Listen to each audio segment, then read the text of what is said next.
A paz do Senhor, meus irmãos. Que bom estar aqui com os irmãos mais uma vez para mais uma pré-aula da Escola Bíblica Dominical, nesse terceiro trimestre do ano de 2023, onde o título da nossa lição é A Igreja de Cristo e o Império do Mal. O subtítulo é Como Viver neste Mundo Dominado pelo Espírito da Babilônia. Queridos irmãos, a lição de hoje é a lição de número 6, que tem por título A Desconstrução da Masculinidade Bíblica. O texto áureo para essa lição está no livro do Gênesis, capítulo 2, e versículo de número 15, onde diz: E tomou o Senhor Deus o homem e pôs no jardim do Éden para o lavrar e o guardar. A verdade prática diz assim: o homem foi criado com qualidades que expressam a virilidade, responsabilidade e liderança. O texto bíblico para essa lição está no livro de Ruth, capítulo de número 4, versículos de 7 ao 12, onde diz assim: Havia, pois, já de muito tempo, esse costume em Israel, quanto à remissão e contrato, para confirmar todo o negócio, que o homem descalçava o sapato e o dava ao seu próximo, e isto era por testemunho em Israel. Disse, pois, o remidor a Boaz: Toma para ti, e descalçou o sapato. Então Boaz disse aos anciãos e a todo o povo: Sois hoje testemunhas de que tomei tudo quanto foi de Elimeleque, e de Quilion e de Malom, da mão de Noemi, e de que também tomo por mulher Ruth, a moabita, que foi mulher de Malom, para suscitar o nome do falecido sobre a sua herdade, para que o nome do falecido não seja desarraigado dentre os seus irmãos, e da porta do seu lugar. Disto sois hoje testemunhas.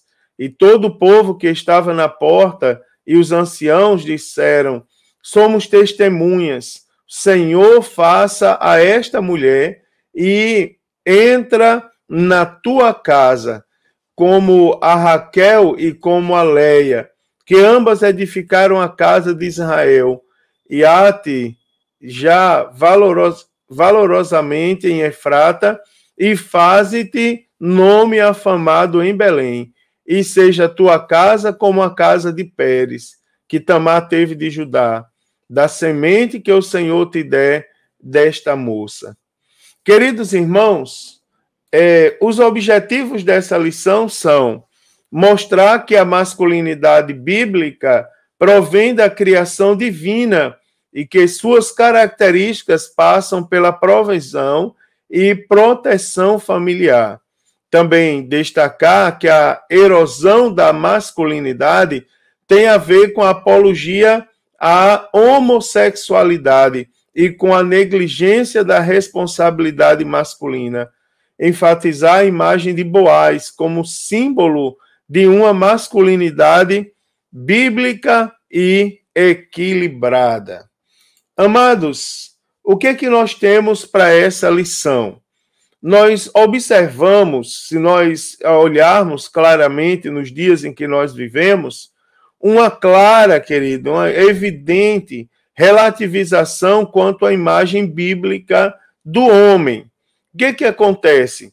O movimento progressista, e eu diria que aliado às suas consequências e às suas influências nas mais diversas áreas do nosso cotidiano, ele procura romper com os padrões bíblicos e promover uma desconstrução da masculinidade conforme o modelo que nós encontramos na Bíblia Sagrada e na constituição biológica do homem também, né? É muito importante nós atentarmos, né, e refletirmos a respeito dos impactos que as pautas progressistas podem causar no papel masculino, não é? Tal qual revelado nas Escrituras Sagradas. A Bíblia Sagrada revela uma maneira do homem ser, uma maneira do homem se comportar, uma maneira do homem proceder, e o movimento progressista e seus, digamos, aliados, não é? Tudo que está em sua volta tenta desconstruir, não é? Pregando, promovendo algo ou algumas coisas completamente diferentes do que nós sabemos que existe, do que nós sabemos que é real, tomando por base a Bíblia Sagrada. Então, o que é que nós temos?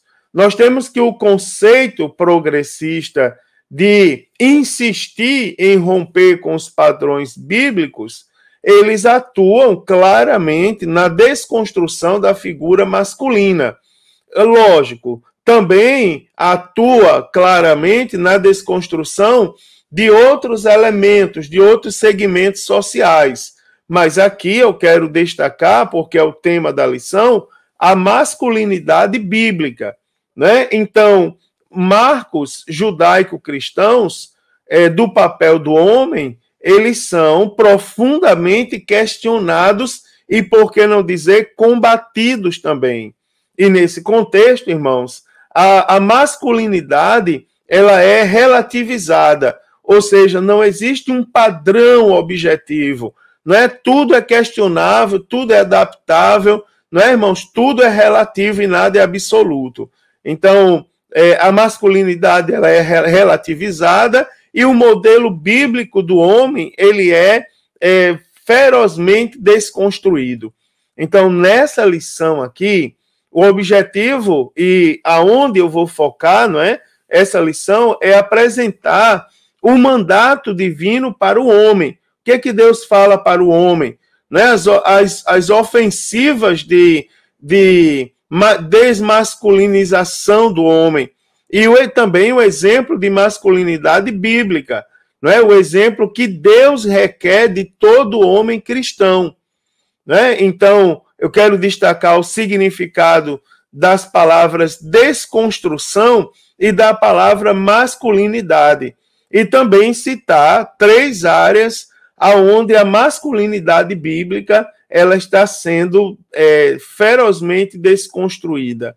Também, irmãos, é importante terminar a lição mostrando aos irmãos quais são as características da masculinidade à luz das Sagradas Escrituras.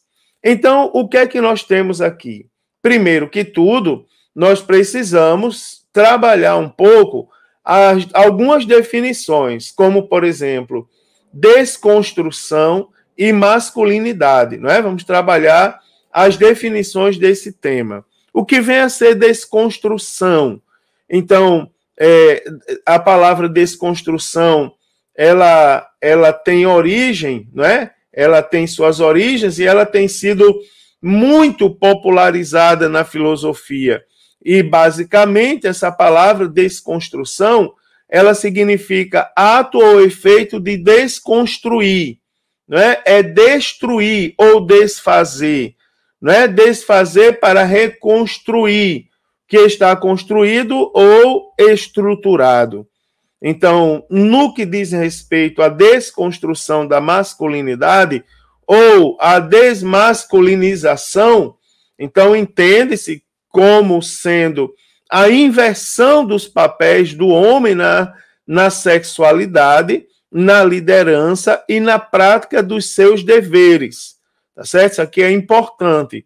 A desconstrução da masculinidade ou a desmasculinização, né, irmãos, diz respeito à inversão dos papéis do homem. E aí o homem, ele tem, nós podemos destacar alguns papéis na sua vida, como, por exemplo, a sexualidade, não é? A liderança e também alguns outros deveres, conforme a Bíblia Sagrada descreve. Em relação à masculinidade, não é? Masculinidade é a qualidade de masculino ou másculo, tá certo? Que denota, por sua vez, das qualidades consideradas próprias dos homens.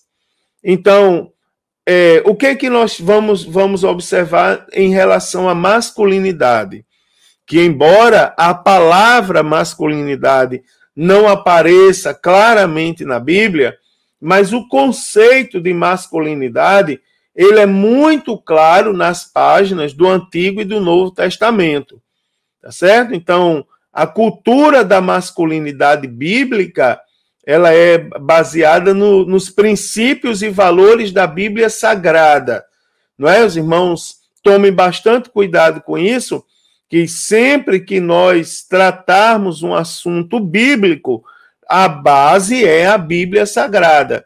Então, a masculinidade bíblica, a sua base, não é, irmãos? Sua base e os seus princípios e valores, elas estão na Bíblia Sagrada, que vai orientar a maneira como os homens devem se comportar e viver suas vidas, não é?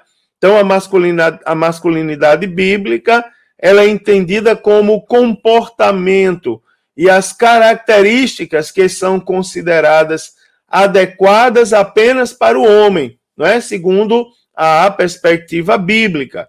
Então, na Bíblia, nós temos com características comportamentais ou comportamentos e características para as mulheres. Nós temos alguns para homens e mulheres e das mais diferentes faixas etárias, e nós temos também princípios e valores, não é? Características, comportamentos que são exclusivas de homens. Então, essa cultura, ela valoriza a integridade, a responsabilidade, a honra e a lealdade, e busca formar homens que reflitam a imagem de Deus e sejam um exemplo para os outros, né? Então, o conceito de masculinidade bíblica vem do hebraico, né? Zakha, né? E denota de um ser macho que totalmente é oposto, né? a negva, né? Que aponta para a feminilidade, ou seja, para a fêmea, né? Então, nós temos características exclusivas de homens, né? Que se opõem claramente e completamente a características que são exclusivas de mulheres. Acerca da desconstrução da masculinidade bíblica, o que nós temos? Primeiro, nós temos a desconstrução da masculinidade no sentido social, ou seja, na sociedade. Então, segundo o autor da lição, alguns estudiosos das ciências do comportamento, eles estão afirmando que o Ocidente experimenta atualmente uma severa crise de masculinidade, tá certo? Isso aqui é importante a gente atentar, não é? O Ocidente atualmente, ele está enfrentando uma crise terrível de masculinidade. Então, a prova disso é vista nos mais variados grupos sociais, que, né, irmãos, aos poucos, eles estão ali desconstruindo a ideia do que significa ser homem. Então, a gente tem que já tentar ali levantar um pouquinho a antena, né, da nossa vida, para nós não sermos envolvidos com isso. Então, essa época também está sendo marcada pela remoção dos marcos jurídico-cristãos, que norteiam os valores ocidentais, né, por séculos, de modo a arruinar toda a nossa concepção acerca da masculinidade. Então, a masculinidade, ela, conforme eu já estou falando há algum tempo, ela está duramente sendo relativizada, né? O comportamento firme comum aos homens, né? Que não deve aqui ser confundido com machismo. Então, o comportamento firme comum aos homens, ela foi suavizada, não é? E a postura, né, outrora masculina, ela foi distorcida.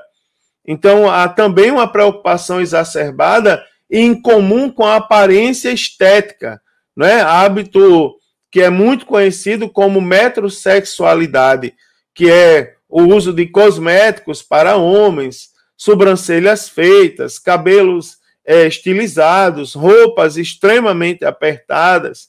Então, a moda se coloca a serviço dessa construção, né? Além, irmãos, de indiscutivelmente, porque isso está muito nítido, da inversão de papéis. Então, o que contraria frontalmente o princípio de diferenciação que há nas Escrituras, quanto a determinados aspectos entre homem e mulher, né? Então, a masculinidade sendo desconstruída socialmente. Também a desconstrução da masculinidade na família. Então, o que é que nós temos hoje? Né? Em nome do politicamente correto, atualmente, não é? Essa geração, a geração que nós vivemos, ela está sendo bombardeada, não é? Com conceitos e valores que tem proporcionado o desequilíbrio da sociedade, não é? O que, por conseguinte, está promovendo o enfraquecimento da família. Então, a crise da masculinidade, que nós já observamos que envolve tudo aquilo que vai de encontro, ou seja, se choca a todos os aspectos exclusivos do homem, biblicamente falando. Então, a crise da masculinidade está gerando homens, não é, irmãos, sensíveis e inseguros, homens que são incapazes de liderar a família e de ser a linha de frente contra os perigos e males que há séculos, irmãos, atacam os lares. Então, a ideia bíblica de que o homem é o cabeça do lar, ela está sendo considerada por alguns movimentos, não é? Cito, por exemplo, os feministas, como um verdadeiro absurdo, né? E fruto de uma sociedade patriarcal e primitiva, não é? Algo a que se deve resistir com todas as forças. E uma grande prova disso, irmãos, é que o nosso tempo tem sido marcado pelo conceito de que a esposa, em hipótese alguma, ela deve se submeter à autoridade do marido. E isso é algo que a gente deve tomar tanto cuidado,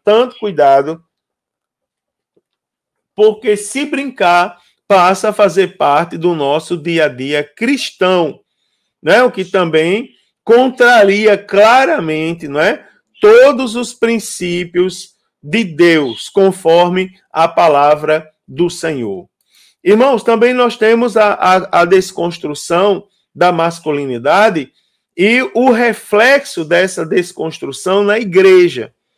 Então, por causa da crise da masculinidade que nós vivemos notoriamente na sociedade brasileira, a crescida da omissão masculina em algumas comunidades evangélicas, né, que preferem não confrontar, não usar a Bíblia contra isso, os papéis da liderança, não é, que desenvolvida por homens, elas começaram a viver, a ser preenchido por mulheres, né? Então, por causa do marxismo atual, do feminismo, do empoderamento da mulher, os homens têm sido desestimulados a liderar, irmãos, suas casas e, consequentemente, também desestimulados a liderar a igreja. Então, está crescendo no Brasil o número de pastoras, de bispas, não é? De presbíteras, e, segundo o autor, até mesmo de apóstolas.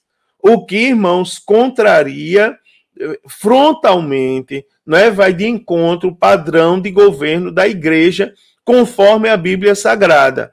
Por exemplo, se pegarmos Efésios, capítulo 4, versículo 11, lá está dizendo, ele deu uns para apóstolos, outros para profetas e outros para evangelistas e outros para pastores e doutores, não é? A mulher, antes que alguém diga, o pastor também está sendo feminista, pastor também está concordando aí com o posicionamento feminista, tal. Não, nada disso, irmãos.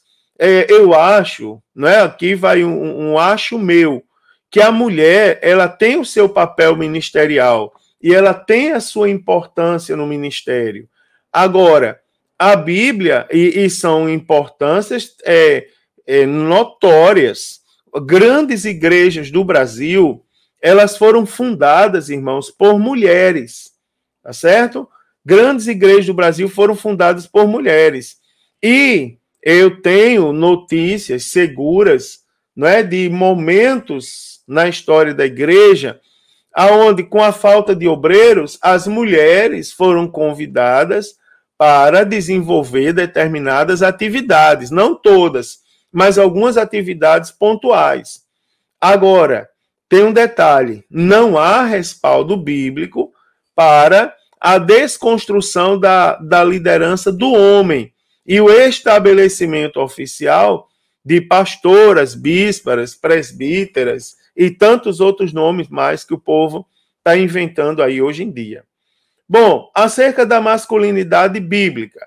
Então, a gente pode analisar sobre a criação divina do ser humano. Foi Deus, né, irmãos, indiscutivelmente, que criou todas as coisas, tanto as que estão no céu, na terra, tanto as que estão no mar. Então, a Bíblia Sagrada, ela vai registrar que Deus criou o ser humano e definiu o ser humano pelo sexo, não é? Macho e fêmea, homem e mulher. Então, essa diferenciação, ela visa o complemento mútuo, não é? Da união conjugal e o desempenho dos papéis divinamente designados a cada um, tá certo? Então, pode-se afirmar que nenhuma outra criatura foi feita como ser humano, né? Os peixes, as aves e todos os outros animais, eles foram produzidos segundo a sua espécie, conforme a Bíblia Sagrada. Então, ao criar o ser humano, Deus fez o fez olhando para si mesmo. Isso é, Deus, ele criou, né, irmãos, o homem conforme a sua imagem, conforme a sua semelhança. Então, o ser humano, ele é considerado ali como a coroa da criação, ou seja, ele foi criado à imagem e à semelhança de Deus. Foi o que Deus fez de mais perfeito, irmãos, na criação, foi o ser humano.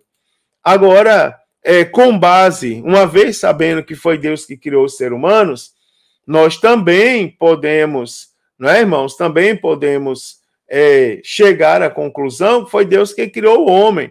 E foi Deus quem estabeleceu a masculinidade conforme a sua palavra.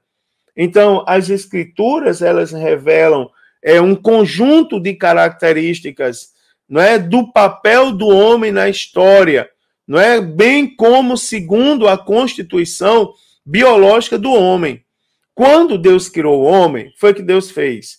Ele confiou duas tarefas a princípio, que são, né, tarefas principais e essenciais. Deus criou o homem com a capacidade de cultivar e de guardar. Então, esses dois termos aí, ó, cultivar e guardar, eles resumem a vontade de Deus para o comportamento masculino, não é? Qual é o significado, qual é o desdobramento dessas duas palavras, cultivar e guardar?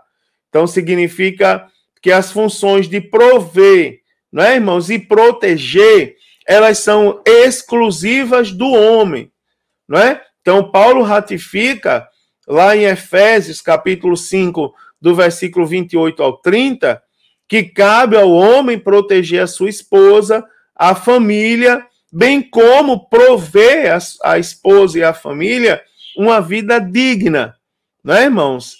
Então, aqui ressalta-se, e é importante a gente frisar, que a masculinidade bíblica, ela enaltece o amor e o cuidado em relação à mulher, não é? Em detrimento ao machismo, que inferioriza e desonra. não é? Antes que alguém diga que é um discurso machista, não é. O que eu estou falando aqui, conforme o tema proposto para essa semana, é acerca do papel bíblico da masculinidade, não é? As características bíblicas da masculinidade. E aí, ressaltando, e aí eu vou repetir novamente, não é? Que a masculinidade bíblica, ela ressalta o amor e o cuidado em relação à mulher e à família. Agora, o machismo, que não é bíblico, tá certo? O machismo não é bíblico, ele inferioriza e ele desonra o papel da mulher. Não é disso que eu estou falando. Então, a Bíblia ensina ao homem a honrar sua mulher com toda dignidade, não é? Se você abrir lá a sua Bíblia em 1 Pedro, capítulo 3 e versículo 7, eu vou até ler para você aqui, não é? 1 Pedro, capítulo de número 3 e versículo de número 7, nós vamos ter o seguinte, nós vamos ter assim, ó, igualmente vós, maridos, coabitai com ela com entendimento, dando honra à mulher como vaso mais fraco, como sendo vós os seus co-herdeiros da graça da vida, para que não sejam impedidas as vossas orações. Né? Então você observa que a Bíblia, inclusive, a honra à mulher, ela deve ser levada tão a sério para que as orações não sejam, inclusive, impedidas. Então, são critérios, inclusive, para Deus aceitar a adoração do homem, não é? Ou a oração, dependendo da versão bíblica que você tenha. Então, nós temos também a liderança masculina. Então, Deus confiou ao homem, sim, a responsabilidade da liderança. Então, na Bíblia, né, Deus é a cabeça de Cristo e Cristo é a cabeça do homem. E também o homem é a cabeça da mulher. Então, alguns movimentos que tentam distorcer isso, né, o movimento feminista, levando em consideração o neomarxismo, ele considera esse modelo como um sistema machista, opressor, não é, com a mulher. Né? Então, ao contrário disso, irmãos, o apóstolo Paulo revela que o homem deve liderar, né, a sua casa do mesmo modo que Cristo lidera a igreja. Está lá em Efésios, capítulo 5, versículo 29. Aqui não diminui ninguém, não oprime ninguém. Né, irmãos? Apenas ressalta papéis que são exclusivos do homem. Né? Uma vez que Cristo se entregou pelo bem-estar da igreja, a liderança masculina requer a prática de algum tipo de sacrifício pela mulher também. Então, nesse sentido, no exercício da liderança, o homem deve evidenciar virtudes, como, por exemplo, fortaleza, sabedoria, não é? Coragem, amor e respeito. Então, são situações, são coisas que o homem não pode abrir mão. Também a erosão da masculinidade, não é? A erosão da masculinidade. Então, nesse sentido, nós temos a apologia à homossexualidade. Não é? E nessa época, nesses tempos que nós estamos vivendo de pós-modernidade, a chamada ideologia de gênero, ela faz investidas, não é, de legitimação da homossexualidade. Então, isso aí, ó, esse conceito, ele ignora as características física e biológica e alega que o ser humano nasce sexualmente neutro. Então, essa concepção aí, ela invalida a criação de Deus, da raça humana, não é como ser binário. Deus criou o homem, o ser humano, masculino ou feminino, mas a ideologia de gênero diz que o homem nasce sexualmente neutro. Não é? Então, ensina que a identidade de gênero e a orientação sexual independe da anatomia do corpo. Então, não aceita que os órgãos do sistema reprodutor humano sirva como parâmetro para a sexualidade. Não é? Então, como consequência da sexualidade antinatural e não é incentivada, isso decorre uma crise de comportamento masculino no tempo presente. É importante, irmãos, lembrar aqui que o sistema reprodutor masculino ele foi criado para o homem. E o sistema reprodutor feminino foi criado para a mulher. Né, irmãos? Então, isso aí são coisas que a Bíblia Sagrada mostra, é a visão bíblica das coisas, né? E é a visão que nós cremos, que nós aceitamos. Nós não aceitamos qualquer outra visão que não tenha a ver com a Bíblia Sagrada. Por quê? Porque a própria Bíblia diz que ainda que venha um anjo de luz anunciando outra coisa além do que já está posto, que ele seja anátema, né? Ou seja, que seja desprezado, que seja completamente desconsiderado. Então, a responsabilidade negligenciada.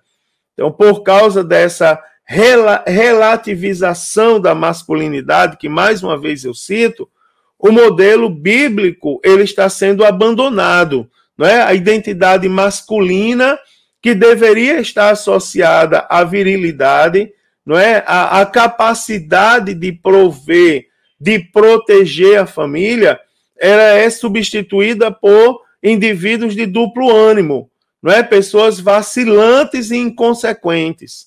Então, uma parcela incapaz de sustentar a sua própria casa, né? Não pelo desemprego, mas por causa da aversão ao trabalho.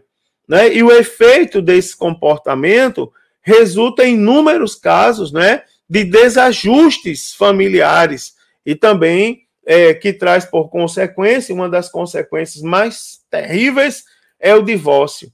Também a crise na liderança, não é? Então, a crise na masculinidade também está gerando homens incapazes de liderar. Então, irmãos, a sociedade sem líderes eficazes, ou seja, e líderes que sabem resolver o problema, não é? E são aceitos pela sociedade, eles transformam-se em anarquia. Nós temos sociedade se transformando em anarquia, porque os líderes são incapazes. Então, nós temos que, no período, por exemplo, do profeta Ezequiel, Jerusalém estava imersa na corrupção, nas fraudes, nas mentiras, na opressão, na extorsão, na imoralidade, na injustiça e na violência. Né? Então, Deus revela ao profeta Ezequiel que uma das causas do juízo iminente era a crise de liderança, né? E que procurava alguém capaz de reverter essa situação. Nesse caso em específico, irmãos, Deus ainda procura esse tipo de homem na atualidade, né? Homens que sejam capazes de reverter a situação de corrupção, de fraude, de mentira, de opressão, de extorsão, de imoralidade, de injustiça e de violência, tá certo? Deus está à procura desse tipo de homem. E eu creio, não é, irmãos, que Deus encontra esse tipo de homem em nosso meio, né? No meio cristão, no meio evangélico. Aleluia! E o nome dele seja glorificado através de todos nós. Agora, vamos analisar um pouco o texto da lição que fala acerca de Boaz. Lá no livro de Ruth, não é? E a Bíblia cita, baseado no que nós acabamos de falar aqui, de comentar acerca da masculinidade e da relativização da masculinidade, nós temos o exemplo bíblico de masculinidade, um dos exemplos, como sendo Boaz, né? Então, Boaz é um modelo de generosidade e um símbolo da masculinidade bíblica. Não é? Por que ele era esse modelo? Preste atenção, que ele era parente de Elimeleque, falecido esposo de Noemi, não é? Noemi perdeu o marido, os irmãos lembram da história do livro de Ruth? Noemi perde o marido e os filhos, e a única que decide não abandonar Noemi é a moabita Ruth, que era uma de suas noras, não é? E também viúva, não é? De um dos seus filhos. Então, o que acontece? Para sobreviver, a história diz lá em Ruth, né? Ruth capítulo 2, que Ruth foi trabalhar no campo de Boaz. Então, ao saber que Ruth deixou a sua terra para apoiar a sua sogra, então Boaz, ela tratou Ruth com extrema generosidade. Então ele se dirigiu a ela com ternura, né? Protegeu para ela não ser molestada, alimentou, não é? E ordenou que fosse favorecida na colheita. Então nós temos aqui um exemplo, né, irmãos, de generosidade no servo de Deus. Você observa que pela lei, uma viúva sem filho só poderia ser resgatada pelo casamento com um parente próximo do falecido. Então, apesar da compaixão de Boaz, Noemi e Ruth ainda estavam em apuros, não é? Então, Boaz agora se destaca como um modelo também, não só de generosidade, mas também de responsabilidade. Então, nós vemos que, ao prometer resgatar Ruth, né, e a herança de Elimeleque, então Boaz ele estava ciente, não é, que o direito era de um parente mais próximo que ele. Então ele, movido pelo senso de responsabilidade, liderança e honra, não é, que são atributos da masculinidade bíblica, ele levou o caso aos anciãos. E na audiência ele explicou que as terras estavam à venda e aquele que as comprasse deveria casar-se com Ruth. Né? O parente que tinha primazia autorizou Boaz a comprar as terras e se casar com a moabita Ruth. Então, ao adquirir a propriedade e tomar Ruth por mulher, Boaz ele se torna provedor, né, irmãos, e protetor daquela família. Né? O casal gerou a Obed, avó do rei Davi, cuja linhagem nasceu Cristo. Então, Boaz ele se destaca nesse sentido como símbolo da masculinidade enquanto marido, pai e líder, não é? Da masculinidade bíblica. Agora, para terminar, irmãos, eu quero voltar ali em Boaz, não é? A masculinidade bíblica, não é? Que se requer de todo homem, tá certo? Particularmente daqueles que andam em conformidade com as Sagradas Escrituras. Para terminar, eu quero comentar sobre a masculinidade à luz das Escrituras. Então, a Bíblia, ela é clara, mais uma vez eu quero afirmar aos irmãos, ao afirmar que Deus criou o homem e fez o homem distinto da mulher. E ele concedeu atributos particulares, de forma clara, não é, que diferencia o homem da mulher. E eu quero lembrar novamente, existem características exclusivas da mulher, existem características que é para os dois, homem e mulher, e existem características só para os homens. Então, eu quero mostrar aos irmãos algumas características particulares do homem. Então, ser homem, segundo a Bíblia, e aí você vai observar bem o exemplo de Boaz e outros personagens da Bíblia que a gente poderia citar aqui.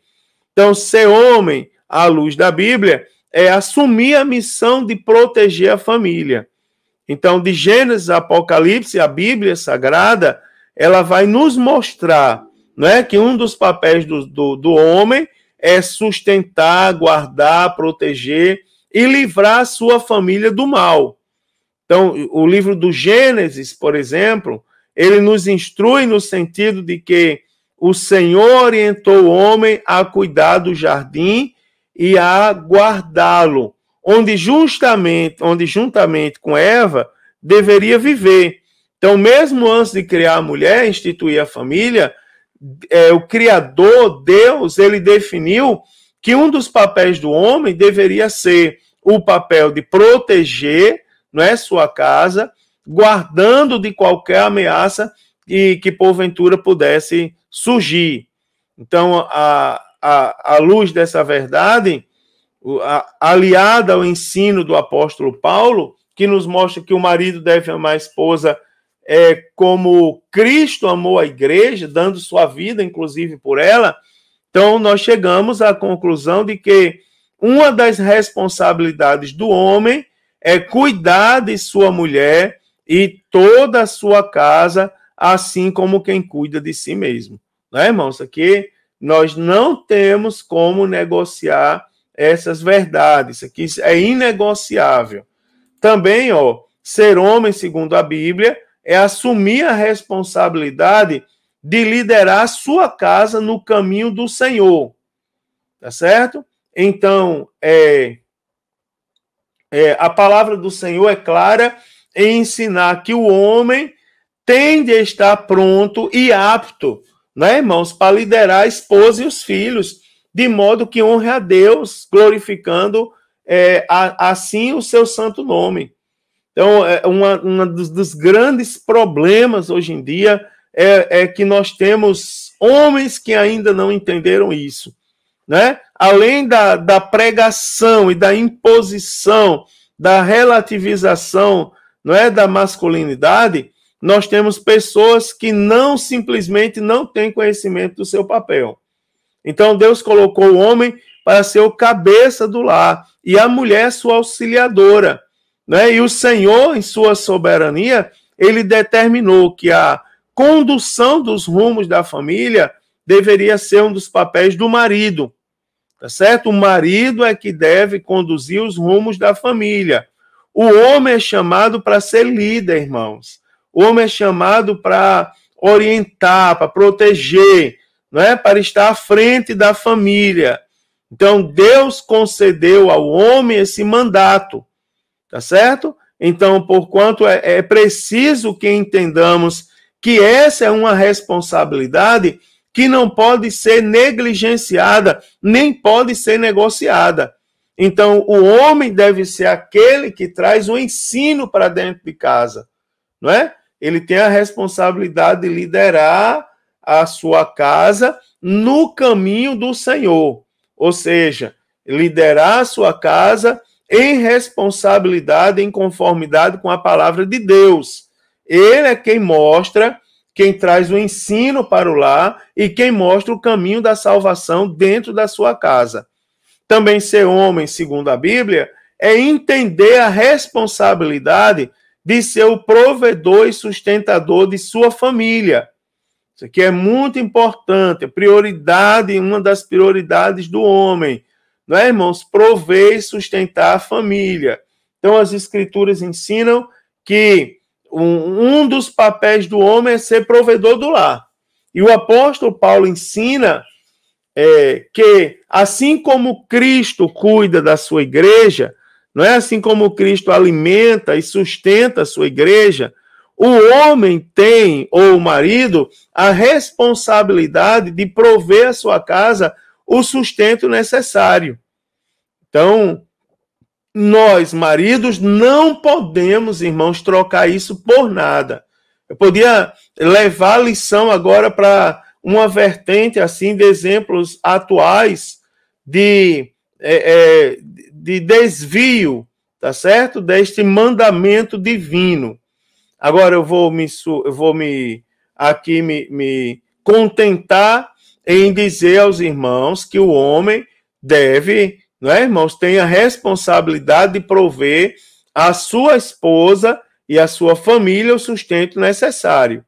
Então, assim como o apóstolo Paulo ensina, né, o homem, papel do homem trazer lá a provisão e o sustento, né? O que nos leva ao entendimento que, ao criar o homem, Deus concedeu, né, tanto o atributo como a responsabilidade de ser o provedor da sua casa. Então, vale a pena ressaltar que foi Adão quem ouviu do Senhor que do suor do rosto ele comeria, não é, o pão, e não a sua mulher, tá certo? Não foi Eva que ouviu, foi Adão. Então, o que naturalmente não quer dizer, né, irmãos, não significa que a esposa não pode, em hipótese alguma, trabalhar. Lógico, se houver, não é, um consenso entre o casal, não é, que isso não interfira e que isso não interfira em princípios bíblicos quanto ao cuidado da família, a esposa também pode trabalhar, claro, né, irmãos? A esposa também pode ajudar no sustento do lar, assumir algumas responsabilidades. Agora, o que não dá para negociar é que o homem é quem deve ser o provedor do lar e da família. Por exemplo, eu vou criar uma situação, a esposa chegar para o homem e dizer assim, marido, acabou o gás. Daí o marido vai dizer, compre com seu dinheiro, você não tem dinheiro? Não.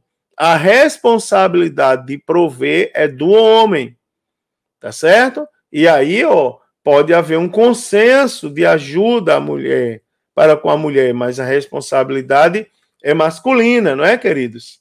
Isso aí é que a gente não pode negociar. Também ser homem, segundo a Bíblia, é usar de virilidade e de coragem. Então a Bíblia relata que o rei Davi foi um homem segundo o coração de Deus e que reunia virtudes espetaculares, inclusive a coragem. Então, um exemplo claro disso é que, ao perceber que o exército de Israel estava sendo humilhado pelos filisteus, no ato, não é, irmãos, de intrepidez, ele resolveu enfrentar o gigante Golias.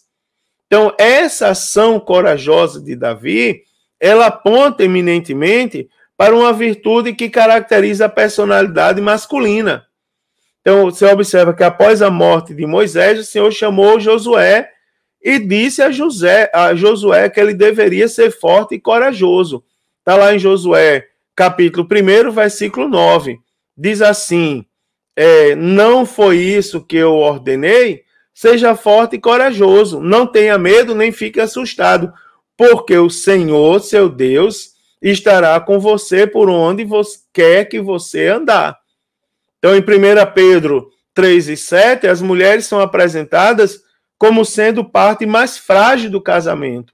Então, os homens são chamados por Deus, irmãos. Estou falando para homens e estou dizendo que os homens são chamados por Deus para serem seres fortes, né? Úteis à família e também à comunidade aonde eles vivem. Né? Que lição maravilhosa. Que lição espetacular, esclarecedora e muito atual. Agora, algumas verdades a gente não pode esquecer. Tipo, Deus criou o homem com 2 gêneros, masculino e feminino. Então, por isso, a diferenciação dos sexos, ela é um princípio determinado pela criação divina. Então, nesse sentido aí, a masculinidade, não é, irmãos? É um conjunto de atributos, diz respeito a um conjunto de atributos e funções que são inerentes ao homem, não é? Já a desmasculinização, ela decorre da inversão dos papéis do homem na sexualidade, mas também na liderança e na prática dos seus deveres. Então, a masculinidade bíblica, ela exige muito dos homens autocontrole, sacrifício, não é? E firmeza no caráter do encargo de suas tarefas. Então, nesse aspecto aí, nós temos a sociedade, a família e a igreja, né? Elas esperam por homens que honrem a sua masculinidade e que exerçam o papel que Deus os vocacionou a desempenharem. Irmãos, mais uma vez eu vou dizer aos irmãos fazer o seguinte comentário. Que lição maravilhosa, né, irmãos? Que lição esclarecedora, que lição atual, irmãos, para todos nós. Não é? Então, que Deus nos abençoe, que Deus abençoe cada um de nós, principalmente os homens, e que possamos ser esclarecidos sobre o nosso papel. E também as mulheres, não é? Para que elas não relutem acerca do papel masculino. Não atrapalhe o homem de ser homem, nem reivindiquem o que não é o seu papel. Queridos, você que é aluno, anote suas dúvidas, leve para a aula domingo, compartilhe com seu professor, não é? E você incentive outros, convide outros, vamos para a escola dominical. O assunto de domingo vai ser um assunto maravilhoso. Também, queridos, você que é professor, não esqueça de preparar a sua aula dentro do tempo proposto para a sua aula. Não esqueça que a sua aula deve ter introdução, desenvolvimento e conclusão. E os alunos devem sair de lá com os objetivos da lição bem fixados em sua mente e em seu coração. Deus abençoe, que todos tenham uma excelente aula E se Jesus não voltar, a próxima semana eu estarei aqui com os irmãos para o comentário da lição de número 7. Paz do Senhor, queridos! Um abraço a todos.